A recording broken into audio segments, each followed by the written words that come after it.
Welcome back, everyone. Today we will be reading Book 14, so let's get into it. Book 14, Odysseus and the Swineherd. So the pair finished their plan and parted. She set off at once for sunny Lacedaemon to fetch his boy for Odysseus. He entered upon a stony path which led from the harbor, through the woods and over the hilltops. Athena had shown him this way to find the honest swineherd, who cared most of his master's wealth out of all the servants of Odysseus.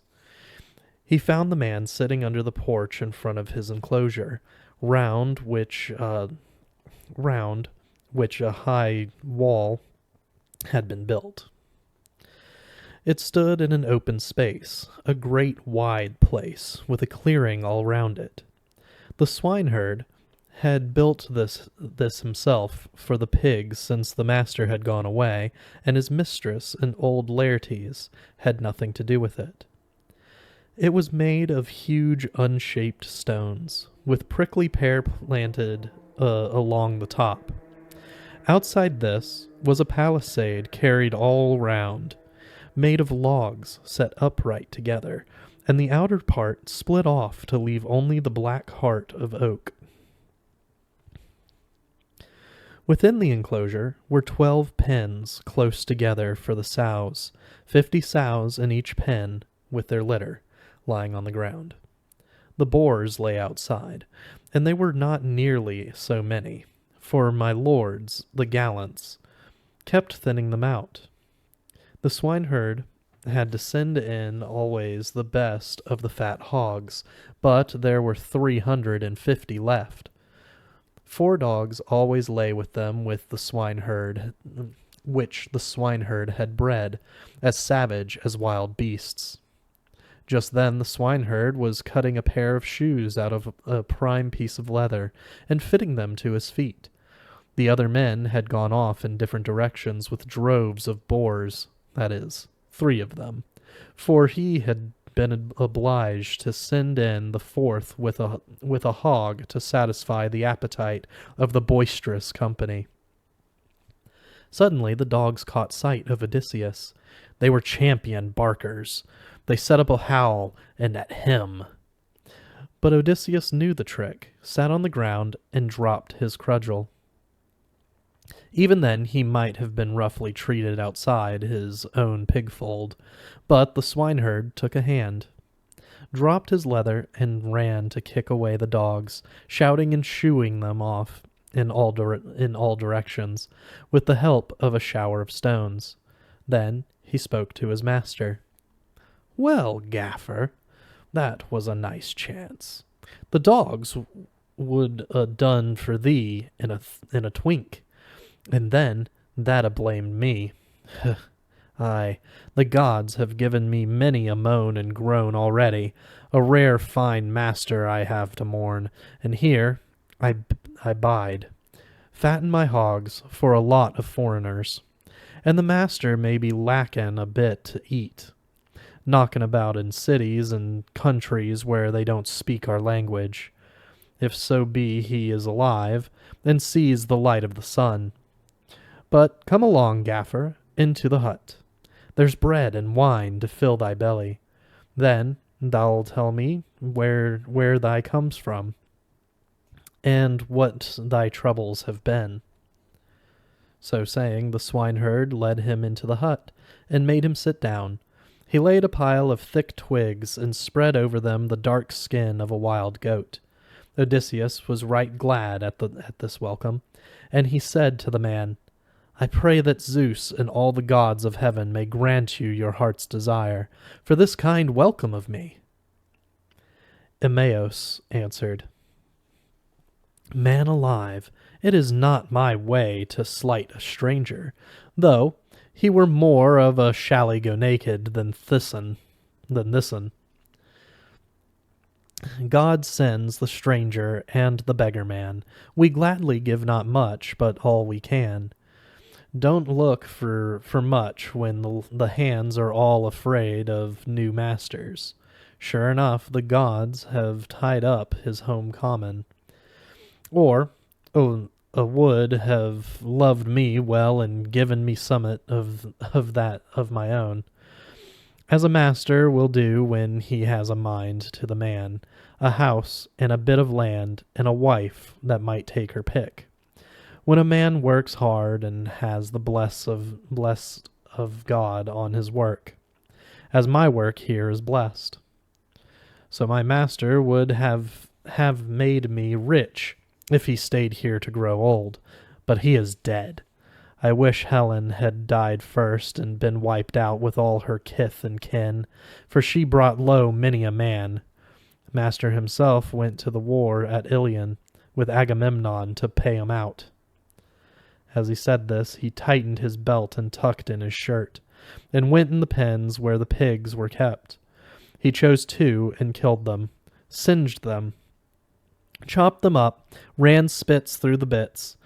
They were soon grilled, and he served up all hot on the spits and laid it before Odysseus, and sprinkled white barley meal over.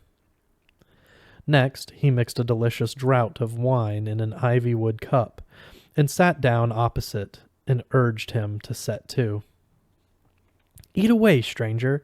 It's hind's fare, just young porkers. But the fat boars go down for my lords to eat, who have not the fear of God before 'em or pity in their hearts.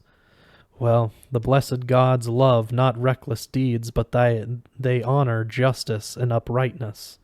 Why, even cruel men who invade a foreign land, if Zeus gives 'em spoil, when they have loaded their ships and turn homewards, even they have a mighty fear of God in their hearts. But these men, be sure they know the master is dead, poor soul. They have heard some voice from God, that they won't do their woeing decently, or else go home. But there they sit coolly, champion up his flocks and herds. It's too bad, no sinning there. Every single night and day that God gives us, they kill not 1 beast, or 2 only. And the wine they waste, it's too bad. Broachin' and broachin'. Once had a champion fortune, not a soul had so much. None of the great squires on the mainland, not to say Ithaca. 20 of those chaps together couldn't match him. I'll just count the tale over, and that'll see.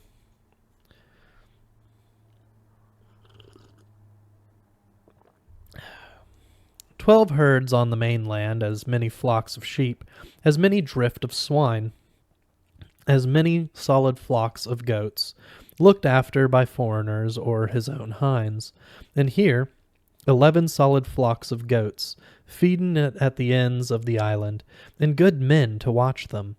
Every man of 'em drives in a beast every day, has a pick out the best of 'em, rare and fat. Then here I am, with these pigs to guard and watch. I have to choose the best one and send him in. While the man was speaking, Odysseus was making a hearty meal with a good appetite, but he said nothing, only brooded over his revenge. When he had finished, the swineherd filled the cup he used to drink from, and handed it brimming over to Odysseus, who received it gladly, and asked him a plain question. "My friend, who was it brought you and paid for you, this man of substance and power as you describe him? You say he died to take toll for Agamemnon. Tell me, perhaps I may know him, if he is a man like that. God knows whether I have seen him, for I have traveled far, but I may be able to tell you something." The honest swineherd answered, "No, no, Gaffer. No traveler who brought news of that man could make his wife and son believe it. They are all just vagrom men who want what they can get. All liars who will not tell the truth. Every vagabond who comes to our country goes to the mistress with his false lies. She takes him in and treats him well and asks all the ins and outs, and then down come the tears in a flood, as a woman will do when her husband dies abroad. The best like the rest, Gaffer. Soon make up a good yarn. If someone gave that a shirt and coat to wear. As for him, his soul has left him by this time. Dogs and carrion birds will have torn skin from bone, or he has been food for fishes in the sea, and his bones lie on the shore buried in sand. So we have lost him over there, and he has left trouble for his friends, most of all for me. I shall never find so kind a master whenever I go, not even if I go back to my father and mother, to the house where I was born and brought up. Indeed, I do not mourn so much for them as for him, though I long to see him again in my native land, but I do miss Odysseus since he went away. I don't like to speak his name, man, although he is absent, but I call him his honor, even when he is far away. Odysseus heard this and showed no sign, but said to him, Since you will have none of it, my friend, and say that man will never come and refuse to believe anything, I will not just tell you so, I will swear it. Odysseus will return. Let me have my reward for good news when he shall come to his house, and not before. I would not take it if you offered it, though I am poor enough. I hate that man like the gates of hell who tells a lie because he is penniless.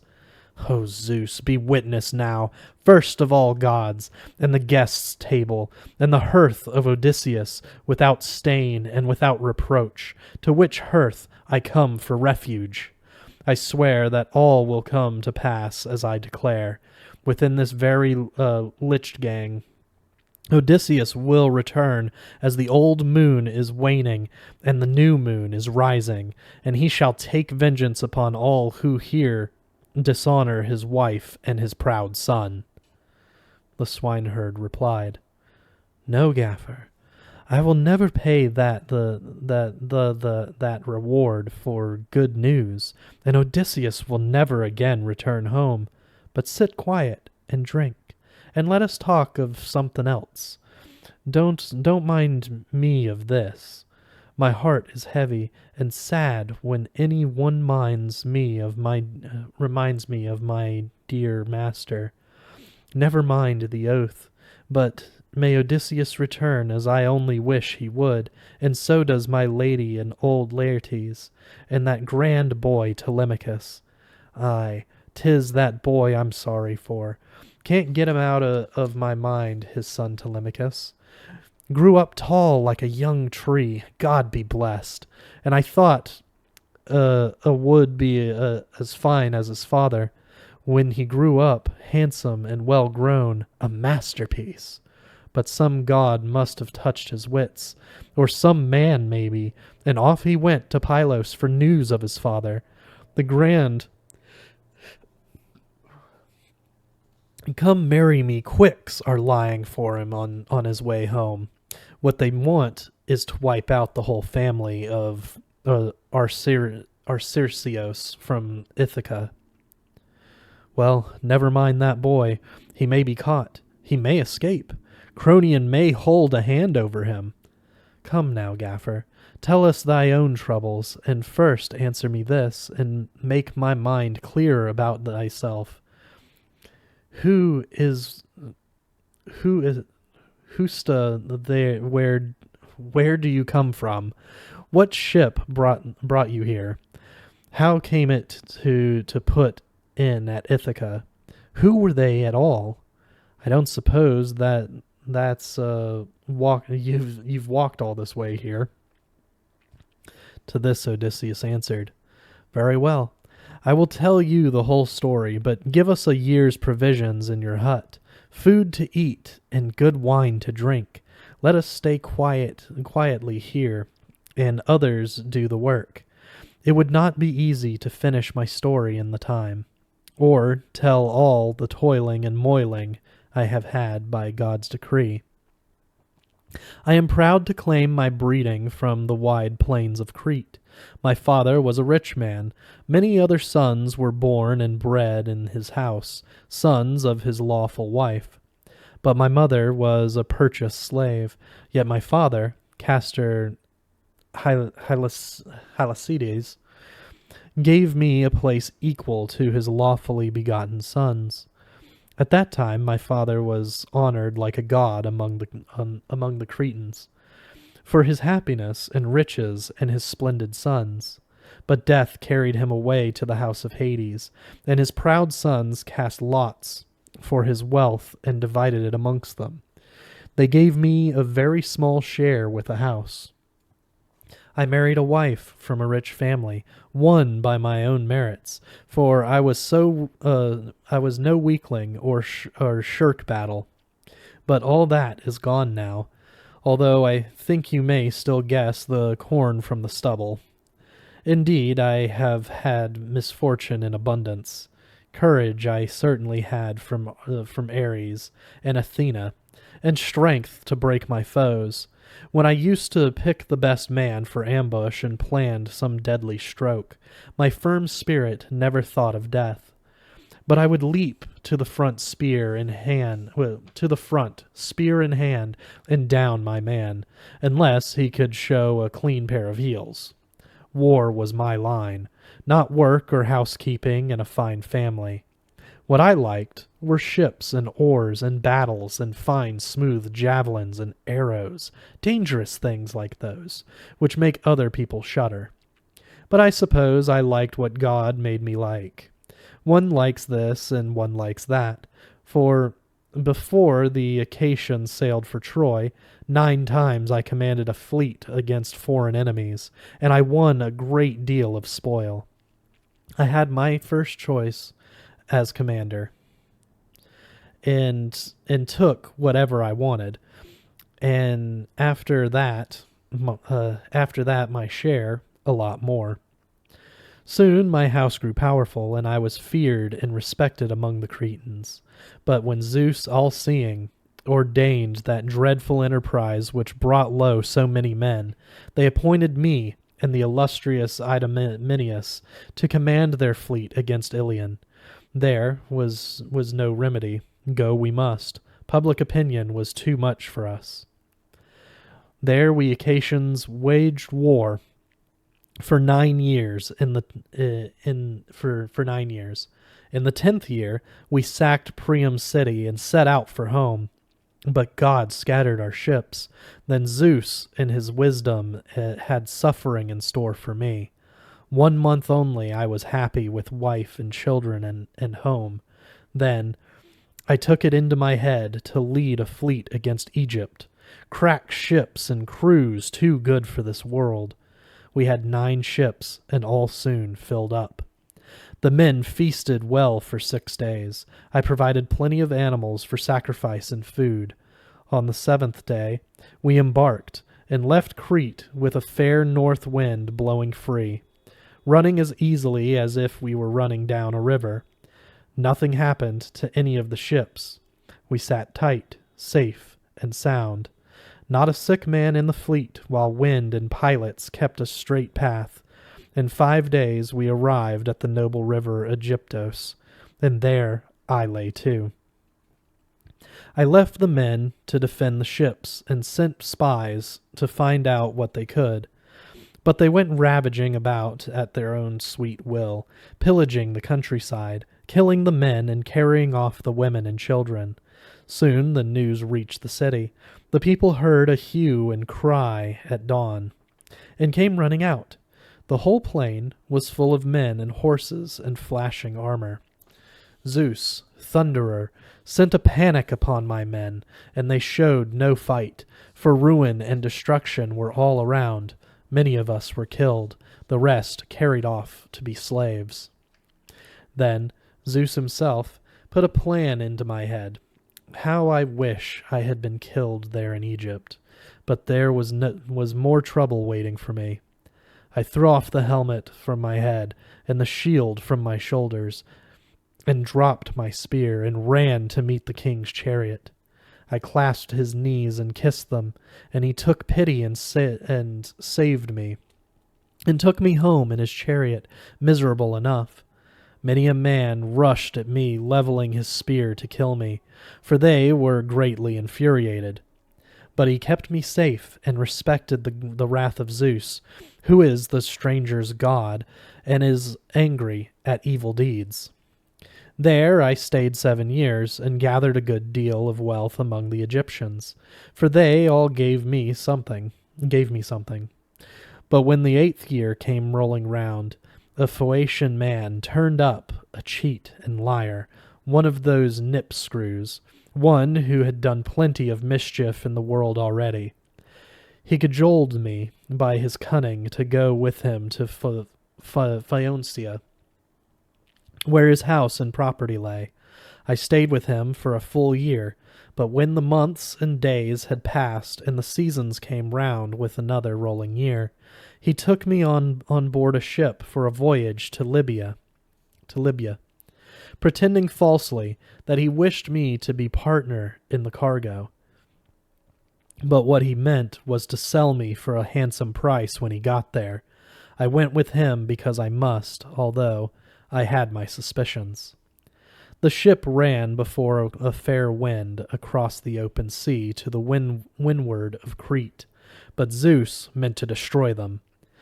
When they had left Crete behind and were out of sight of land, only sea and sky to be seen, Cronion brought a black cloud over the ship, and the sea grew dark beneath it. Then Zeus thundered and lightened together and struck the ship. Her timbers all shivered at the stroke, and the place was filled with sulphur. All on board were cast into the sea. They were carried over the black waters, bobbing about on the waves like so many black crows. It was God's will that they should never see home again. I was in a bad way, but Zeus himself put the ship's mast in my hands, a huge pole, to save me again from death. With my arms round this, I drifted before the accursed winds. 9 days I drifted. On the 10th dark night, I was thrown up by a great wave on the Thesprotian shore. There the king, Phaedon, entertained me without payment, for his son happened to find me worn out with exposure and hardship. He offered me his hand and raised me up, and took me home to his father, and gave me a shirt and cloak to wear. There I heard of Odysseus. The king said he had entertained him as a guest on his way home, and showed me a heap of choice things which Odysseus had brought, bronze and gold and wrought iron. There were treasures enough in that mansion to support Odysseus and his family for 10 generations. The king said he had gone to Dodona, that he might learn the will of Zeus from the great oak, and find out how he ought to return to Ithaca after his long absence, whether openly or secretly. And he swore a solemn oath in my presence, as he poured a libation in his own house, that a ship was launched and crew ready to carry him safe home to his native land. But the king said goodbye to me first, for the Thesprotian ship happened to come in, which was bound for wheat-bearing Dulichion. He gave the men careful instructions to see me safe to King Acastos, but it pleased them to plan mischief against me, that I might have more trouble. When the ship was out at sea and far from the land, they prepared me for the day of slavery. They tore off my cloak and shirt, and threw me a dirty shirt instead, and a lot of rags, full of holes as you see with your own eyes. And at evening they reached the fields of Ithaca. Then they tied me up tight with twisted ropes, and left me on board, while they went ashore and had a hearty meal on the beach. God unwound my ropes easily enough. I wrapped my head in my rags, and slipped down the lading plank, breasted the sea, paddling away with both hands, and soon got ashore a good way off. Then I climbed into a coppice of flowering shrubs and lay there in hiding. The sailors ran shouting about till they thought it no use to hunt any further. Then they went back on board. The gods hid me easily. It was their doing, and they have led me to the croft of an understanding man. Sure enough, it is not my fate to die yet. Eumaeus answered. Poor soul, that's moved my heart by that long story of sufferings and wanderings. But thou art wrong in one thing, I think, and that wilt not make me believe all that about Odysseus. Why must a man like thee tell a lot of lies for nothing? I know all about my master's return myself. I know all the gods have a grudge against him, no doubt about that, or they would have let the Trojans kill him, or let him die in his friends' arms, after he had wound up the war. Now there's never a word of him, and snatcher birds have snatched him up. And I keep out of the way with my pigs, never go to town unless my wise mistress sends for me, when news comes from somewhere. Then they all sit round and ask all the ins and outs, whether sorry or glad, whether they want the master to come back or want to go on eating up his goods for now. But I don't care to ask any questions ever since that Aetolian man took me in with his yarn, the man who killed somebody and wandered all over the world and came to my place. He said he had seen him in Crete, where Idomeneus put him up. He was mending his ships, which had been smashed in a storm. He said he would come either that summer or in the autumn. Had plenty of stuff with him and champion crews. Don't be like him, Gaffer Many Troubles. Now God has brought thee up to my door. Don't wheedle with me with lies. That won't make me pity you and treat you well. I do it because I fear the God of strangers, and I am sorry for this. Odysseus answered, You're a most unbelieving sort of fellow, I declare, when you won't believe me on my oath. All right, let's make a bargain. Witness on both sides, the gods of Olympus, time by and by. If your master comes back to this house, you shall find me a coat and shirt and give me a passage to Dulichion, where I have a mind to be. If your master does not come, set the men on me and throw me over the cliff to warn other beggars not to deceive. My lord, the pigman, answered, My word, I should get myself a good name for hospitality in the world, now and evermore. First invite thee in and give thee food, then kill thee and bundle thee over the cliff? I should have to look sharp and make my peace with God. But now it is time for supper. I hope my fellows will soon be in, and we can make a good square meal. As they were talking together, the men were coming in with their hogs. They shut up the sows in the pens, and a rare noise they made as they went to bed. My lord the pigman called out to his companions, Sitha, bring in the best of yon hogs. I want to kill one for a stranger who has come from foreign parts, and we shall have some good ourselves. After all our toilin' and moilin' with the tuskers while other people eat our labor scot-free. He chopped up some wood with pitiless blade. As he spoke, and the others brought in a fine fat boar, a 5-year-old. They soon set him beside the hearth, and the swineherd did not forget the immortals, for he had a pious heart. He cut off the firstling hairs of the tusker and cast them into the fire, as he prayed to all gods that Odysseus might return to his own home. After all, he was equal to anything. He picked up a billet of oak which he had left while splitting, and stunned the boar. The others cut his throat and singed him. They soon carved him up, and the swineherd took the first slices from all the limbs and covered them with fat in due form. These they cast into the fire, and sprinkled the white meal over. Then they sliced up the rest and put all on the spits, broiled it to a turn, took it off, laid it on platters, and laid it on platters. The swineherd got up and did the carving, for he knew the proper thing to do. He divided all into 7 portions. One he set aside for the nymphs and Hermes, Mia's son, with a prayer. The others he served one to each.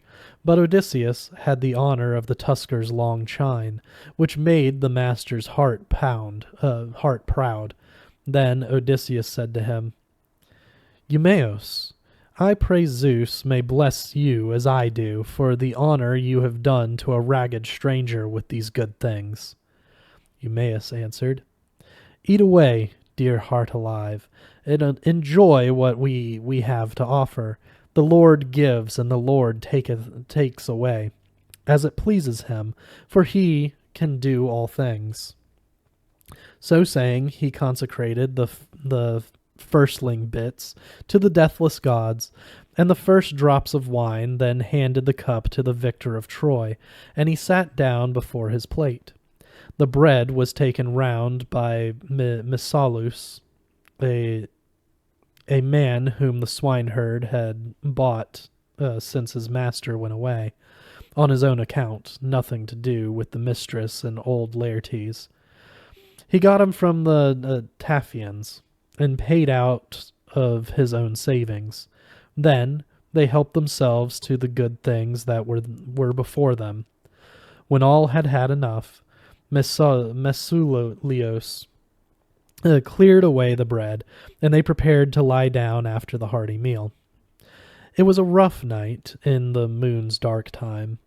The rain fell all night long with a high west wind, which always brings wet.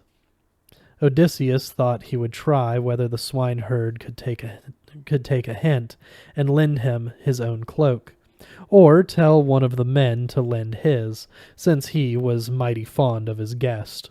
So he said, I say, Eumaeus, and you other good fellows, I want something, and I must let it out. More wine, less wits, you know. Wine makes a man sing even if he is a rare scholar, makes him titter and chuckle.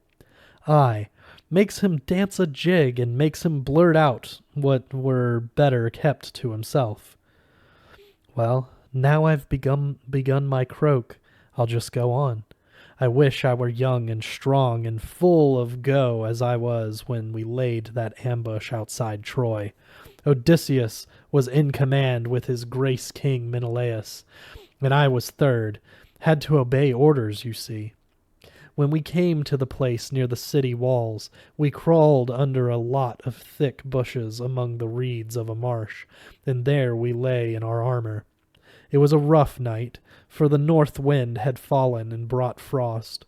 There was snow falling, like rime, very cold, and the ice formed over our shields. All the others had cloaks and jerkins, and slept quietly with the shields over their shoulders. But I had been fool enough to leave my cloak behind, as I didn't think I should freeze even like that. And I had nothing but my shield and belly band.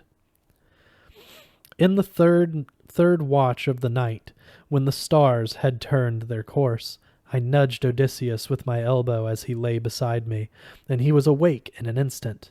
Then I said, Prince Odysseus, you can always get a man out of a hole. The cold is too much for me. I shall soon be no longer in the land of the living. I have no cloak. I was such a damned fool that I came away with only my jerkin, and now I'm done for. He had a plan ready at once. A rare one he was, for planning as well as fighting. He whispered to me, Quiet now, or they'll hear. Then he lifted his head on his elbow and said aloud, I say, friends, God has sent me a dream. We are a terrible way off from the ships, and I wish someone would go and ask my lord Agamemnon if he would send us a few more men. A man jumped up at once. And Andromon, Mons Thoas, he was, threw off his fine cloak and away to the ships at the double. I lay snug under his cloak until daylight did appear. I wish I were young and strong as I was then. Eumaeus answered, It's a good yarn, Gaffer. Very much to the point, and that'll not lose by it. That'll not lack clothes or anything else that a poor man might expect from a friend in need. For tonight, that is. Tomorrow, you must rub along with thy own rags. We have no great stock of cloaks here, or change of shirts. 1 man, 1 cloak is our rule. As he spoke, he jumped up and laid a bed for him near the fire, a heap of sheepskins and goatskins. And there Odysseus lay down. The swineherd covered him with a large, thick cloak, his own special reserve, which he kept for terrible cold weather. There Odysseus slept, and the young men lay round him. But the swineherd did not choose to lie anywhere apart from his pigs, so he made his preparations outside. Odysseus was pleased that he was so careful of his master's property when the master was not there. First, Eumaeus slung a sword over his strong shoulders, then threw over him a heavy cloak to keep off the wind, and upon it a fleecy goatskin. Lastly, chose a sharp javelin to defend him against man or dog. Then he went to lie where the tusker boars were sleeping, under a rock which sheltered them from the north wind. That's it for today. We'll see you guys next week with Book 15.